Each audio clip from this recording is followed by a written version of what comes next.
നമസ്കാരം. ഞാൻ സാജൻ, ചക്കരയമ്മ സാജൻ. ഇടയ്ക്ക് കുറച്ച് ഗ്യാപ്പൊക്കെ വരുന്നുണ്ട്. അത് ഞാൻ കുറച്ച് നാൾ സിനിമ ചെയ്യാതെ ഗ്യാപ്പായതുകൊണ്ട് ഒരു വലിയൊരു സംരംഭത്തിലേക്ക് നീങ്ങുന്നതുകൊണ്ട് അതെല്ലാം ആയ ശേഷം പറയാം. അതെല്ലാം നല്ലത്. ഇപ്പോഴേ ഞാൻ ആ സിനിമ ചെയ്യുന്നു, ഈ സിനിമ ചെയ്യുന്നു, ചിലപ്പോൾ നടക്കാതിരിക്കാം. ഇപ്പോൾ അങ്ങനെയാണ്. ഇപ്പം എല്ലാം മോഡേൺ യുഗമാകുമ്പോൾ ജെൻസി പിള്ളേർക്കെല്ലാം ഇഷ്ടമുള്ള പടങ്ങളൊക്കെ വേണ്ട. ഈ ജെൻസി എന്ന് പറയുമ്പോൾ ഇപ്പം നമ്മൾ സമരം, മെഡിക്കൽ സമരം, നീറ്റ് സമരം, അതിനെക്കുറിച്ചൊക്കെ പറയാം. ഇപ്പം നമ്മൾ പണ്ടൊരു സിനിമ പറയുമല്ലോ, ക്യാപ്റ്റൻ രാജു മരിക്കുമ്പോൾ ഒരു സിനിമയിൽ പവനായി ശവമായി എന്ന് പറയില്ലേ.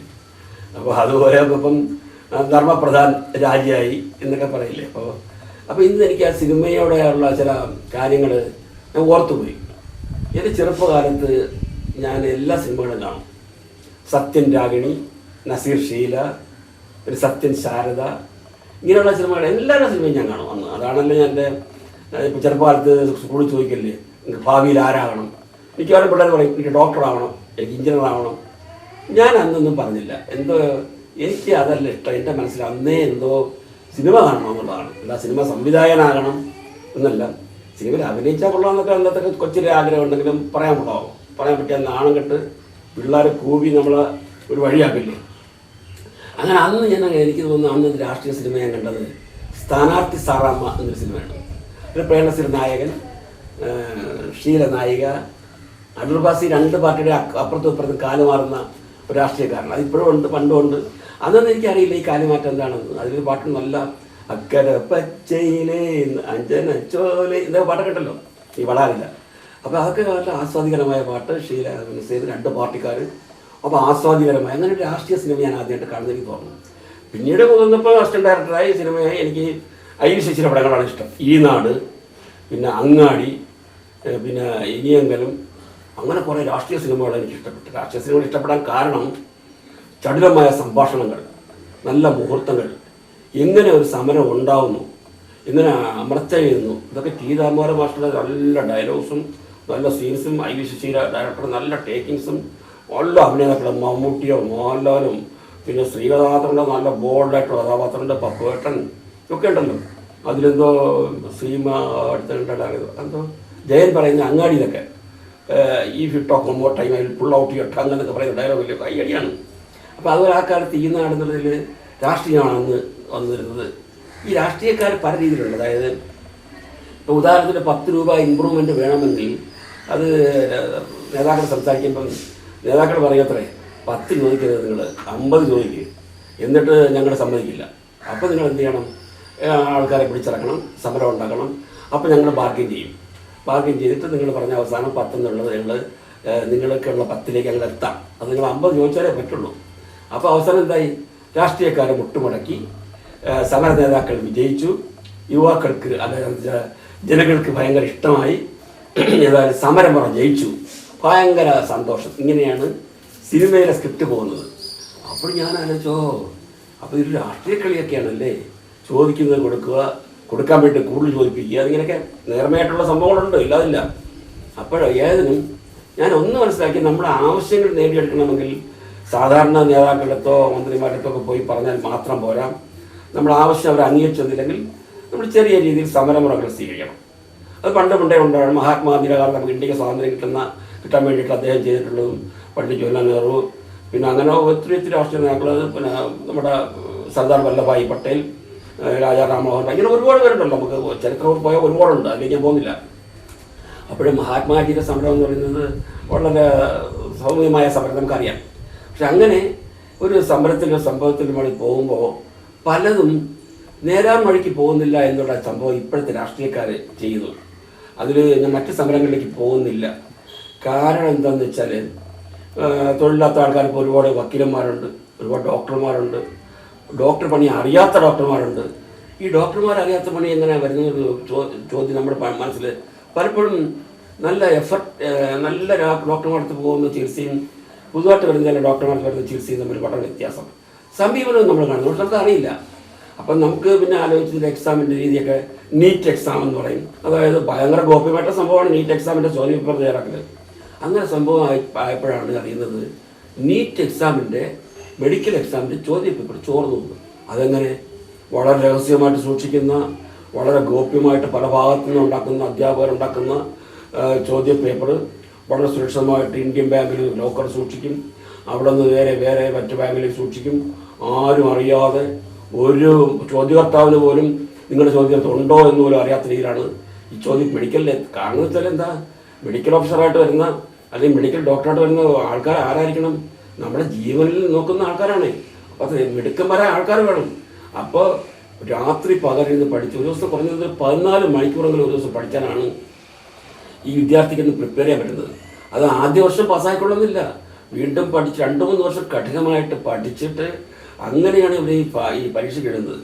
പരീക്ഷ കഠിന അധ്വാനം വെച്ചാൽ അധ്വാനം തന്നെയാണ്. അതൊക്കെ എൻ്റെ സുഹൃത്തുക്കളെ ഡോക്ടർമാർ പറയുന്നത് കേൾക്കണം. അതാരാ? എല്ലാ പണക്കാര മക്കളല്ല. അതാണ് സങ്കടം വരുന്നത്.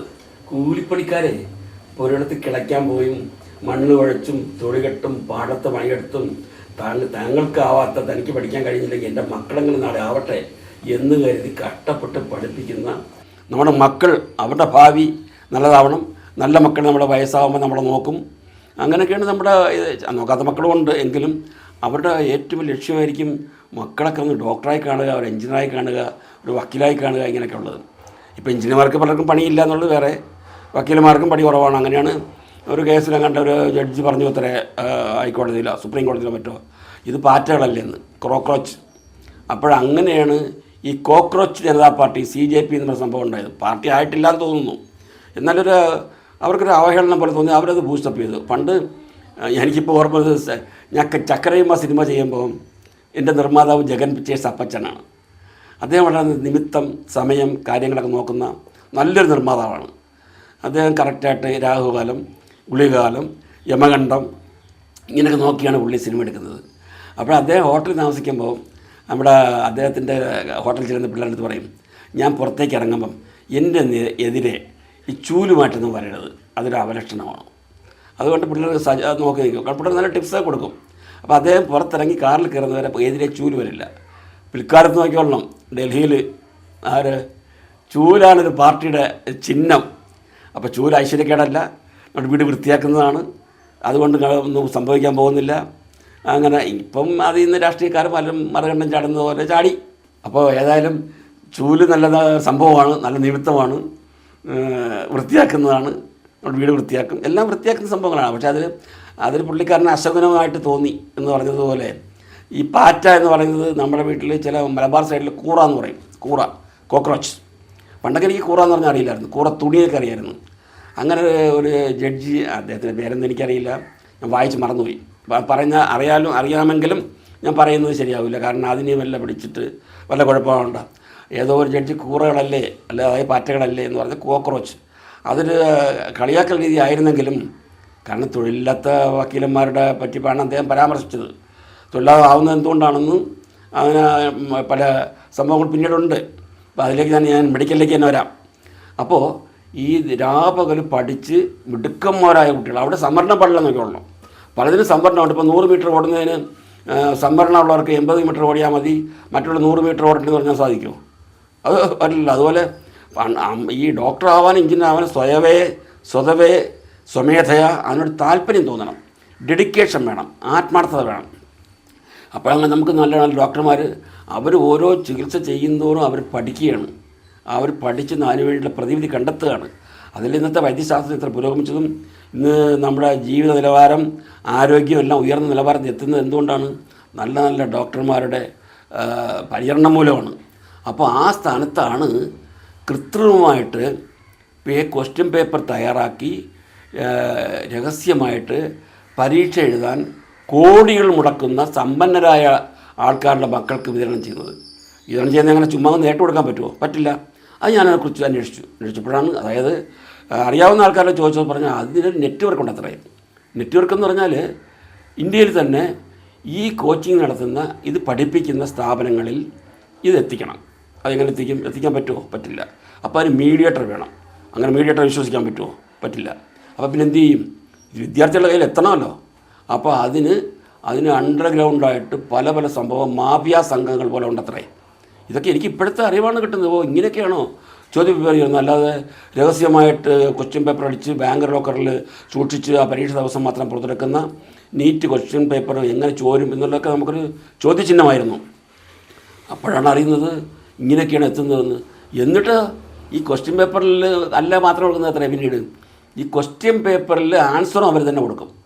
പക്ഷേ അതിനും ഒരു ഉപാധി കണ്ടെത്തിയെന്ന് വെച്ചാൽ എല്ലാ ക്വസ്റ്റ്യനും കറക്റ്റ് ആൻസർ കൊടുത്തു കഴിഞ്ഞാൽ ഇത് പിടിക്കപ്പെടും, ഇത് എവിടെയോ പ്രശ്നമുണ്ട്. അതുകൊണ്ട് അവർ ഈ ക്വസ്റ്റ്യൻ പേപ്പർ തയ്യാറാക്കുന്ന ആൾക്കാർ തന്നെ അതിൽ ആൻസർ പേപ്പറിൽ ചില ചോദ്യങ്ങൾക്ക് തെറ്റായ ആൻസർ കൊടുക്കും അത്രേ. അപ്പോൾ അവന് സംശയിക്കേണ്ട ആവശ്യമില്ല, പഠിച്ചെഴുതിയാണെന്ന് തോന്നും. അവൻ്റെ ബുദ്ധി വൈഭവം നോക്കണം, കുതന്ത്ര ബുദ്ധി ഇല്ലേ. ഇങ്ങനെയൊക്കെയാണ് ഞാൻ അറിയുന്നത്. ഇതൊക്കെ ഇപ്പോൾ കിട്ടുന്ന അറിവാണ് ഇതൊക്കെ. ഇങ്ങനെ എന്തു ചെയ്യും, ഇങ്ങനെ പല പല സംഭവങ്ങൾ പാരലൽ കോളേജ് നടത്തുന്ന രീതികളിൽ, പിന്നെ 100% വിജയം ഈ കോളേജിൽ പഠിച്ചാൽ മെഡിക്കൽ എൻട്രൻസിൽ പാസ്സാകുന്ന കുട്ടികളിൽ ഭൂരിപക്ഷ വിജയം എന്നൊക്കെ നമ്മൾ പേപ്പറിൽ കാണാറുണ്ട്. അപ്പോൾ നമ്മുടെ രക്ഷകർത്താക്കൾ വിചാരിക്കും എന്തായാലും കോച്ചിങ് സെൻറ്ററിൽ ഇത്രയും ഈ മെഡിക്കലിൽ ജയിക്കുന്ന ആ സ്ഥാപനത്തിൽ അവിടെ തന്നെ നമുക്ക് പഠിപ്പിക്കാം, അതിന് ലക്ഷങ്ങൾ വേണം. പക്ഷെ നമ്മുടെ ഒരു കുട്ടി സമ്പന്നനാണെങ്കിൽ കുട്ടിയെ കൊണ്ട് MBBS കിട്ടാൻ കിട്ടിയത് 1.5 കോടി, ഇപ്പോൾ 2 കോടിക്ക് മുകളിലാണ്. അത് വാങ്ങിയിട്ട് സുഖമായിട്ട് ഡോക്ടറായിട്ട് വരുന്നു. അവർക്ക് താല്പര്യം ഉണ്ടായിട്ടില്ല. അച്ഛൻ്റെയും അമ്മയുടെയും പണത്തിൻ്റെ കൊഴുപ്പും അഭിമാനവും ദുരഭിമാനത്തിന് വേണ്ടിയിട്ട്, അഭിമാനത്തെന്ന് പറയുന്നത് ദുരഭിമാനം ചെയ്താണ്. നമ്മൾ കേട്ടില്ലേ നിങ്ങളുടെ മക്കൾ അവൻ പഠിച്ചു വരുന്നുട്ടോ, അവൻ ഡോക്ടറാവണം. ഇദ്ദേഹം ഇപ്പോഴേ പറയുകയാണ്. കാരണം അയാൾക്കറിയാം കോടികൾ വാരി എറിഞ്ഞാൽ ഏത് പിടിച്ചാൽ എൻ്റെ മോന് MBBS സീറ്റ് കിട്ടും എന്ന്. അപ്പോൾ അത്രയ്ക്കും ആത്മവിശ്വാസത്തോടെ പഠിക്കാൻ മിടുക്കനല്ലാത്ത ഒരു കുട്ടിയെപ്പോലും ഈ രീതിയിലാക്കിയെടുക്കണമെങ്കിൽ ഈ രീതിയിലല്ലേ പോകുന്നത്. ഏതായാലും ആ കോക്രോച്ച് എന്ന വിളി അസഹ്യമായിട്ട് തോന്നി ചില ചെറുപ്പക്കാർ. കാരണം കഴിഞ്ഞ 2021 തൊട്ട് പരീക്ഷയ്ക്ക് തോറ്റുകൊണ്ട് 94 വിദ്യാർത്ഥികളാണ് ആത്മഹത്യ ചെയ്തത്. ഈ കഴിഞ്ഞ വർഷം 14 കുട്ടികൾ ആത്മഹത്യ ചെയ്തത്. ദയനീയമാണ്. പഠിച്ച് അവർക്ക് തന്നെ ആത്മഹത്യ ചെയ്യാൻ കാരണം എന്താണ്?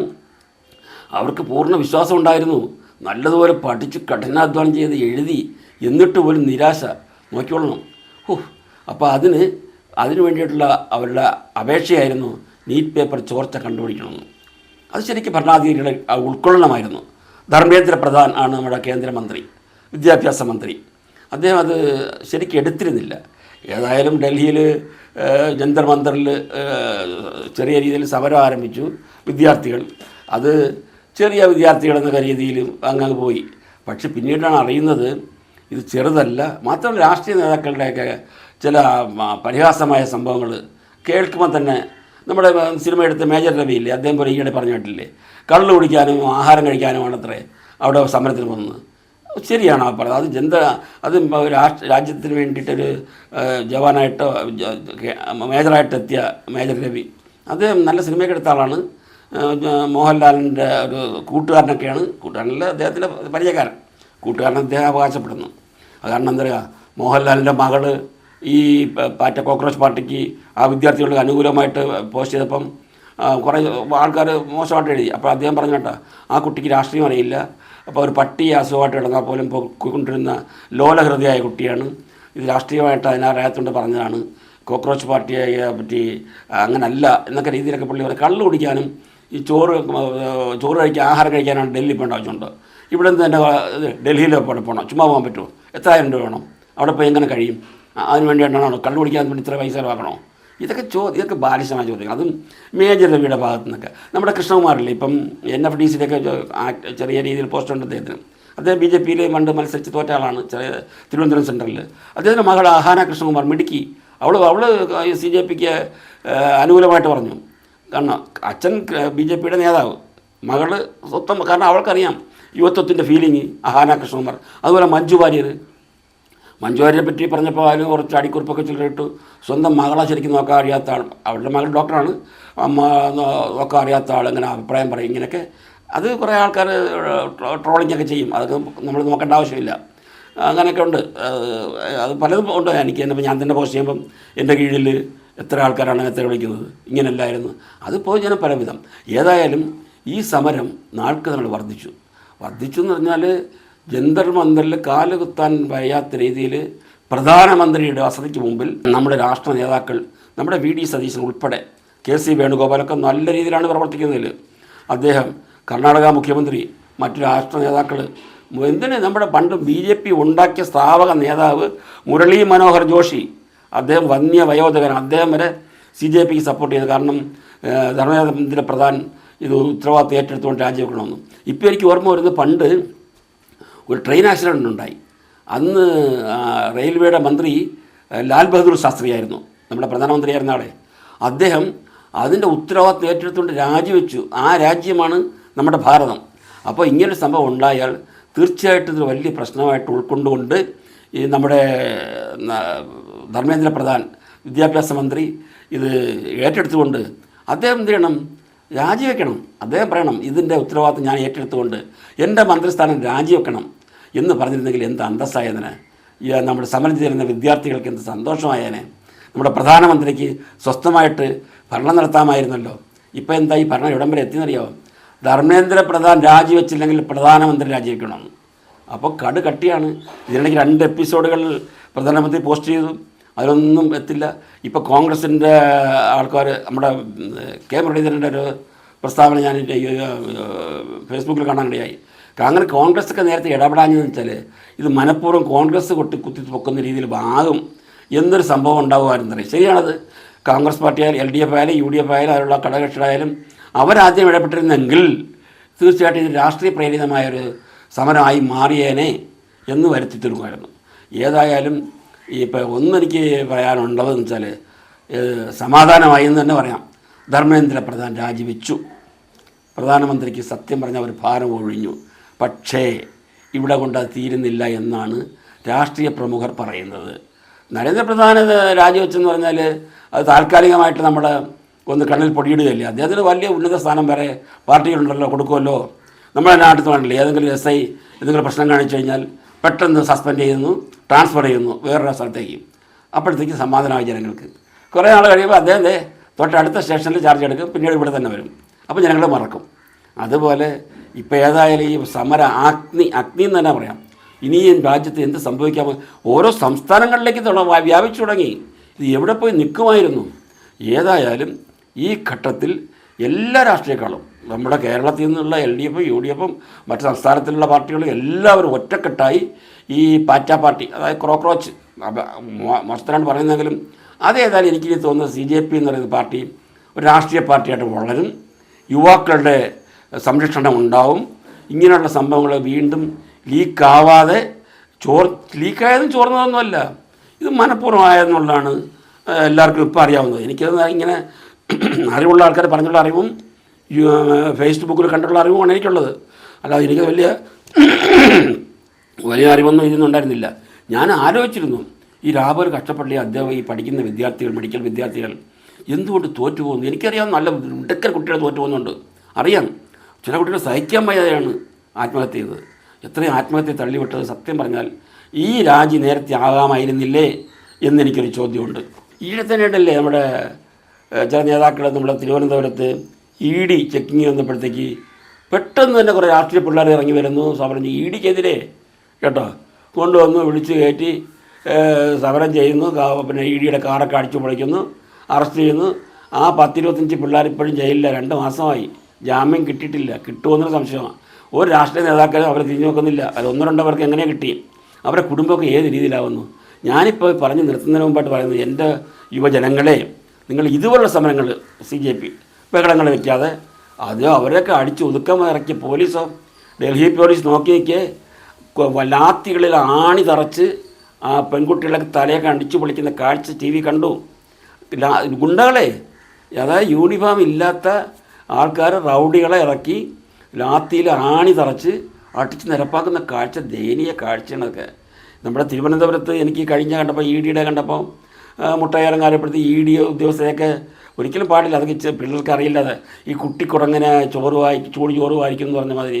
അതേതായാലും അത് നമ്മുടെ മുഖ്യമന്ത്രിക്കെതിരായിട്ടുള്ള കേസല്ലായിരുന്നുള്ളത് മനസ്സിലാക്കണം. അപ്പോൾ അതിലേക്ക് പോയിക്കൊണ്ടിരിക്കുന്ന പത്രദ്വാര വായിക്കുന്നുണ്ട്. ഇപ്പോൾ ആ ചെറുപ്പക്കാരുടെ ഭാവി പോയി, അവരകത്ത് കിടക്കുന്നു, അവരെ നോക്കാൻ ആളില്ല. അതിലേതോ ഒരു നേതാവിന് വലിയൊരു അസുഖമാണെന്ന് പറയുന്നു. അപ്പോൾ ഞാൻ ഈ പറഞ്ഞു നിർത്തുന്നതിന് വീണ്ടും പറയുകയാണ്, യുവാക്കളുടെ സമരം അല്ലെങ്കിൽ വിദ്യാർത്ഥികളുടെ സമരം ഏത് സമരമായാലും സമാധാനപരമായിരിക്കണം.